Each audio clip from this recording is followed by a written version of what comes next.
One of the things that I've observed recently that really fascinates me is that there are a group of people who are really keen on evidence-based medicine.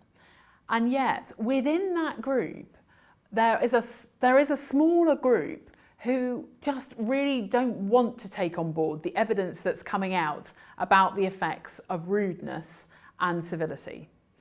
So what we know is that if you have a team that even witnesses rudeness or they perceive it to be rude, it doesn't even have to be directly directed at them personally, they are more likely to make a mistake because the effect of witnessing that poor behaviour increases their cognitive workload and they become distracted from what they're doing, and then they're more likely to make an error. So what should we do about it?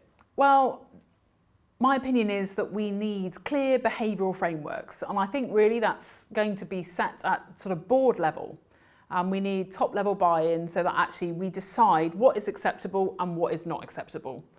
Once we've done that, we actually then need to hold people to account to behave in that particular way, and that, to be honest, is the harder bit.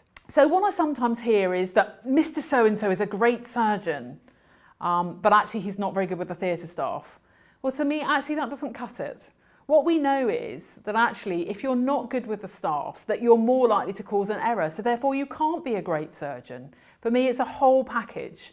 So we need to draw a line in the sand, we need to state what's acceptable, and then we need to hold people to account. The first step is to give people some feedback. This is best achieved from peer-to-peer feedback.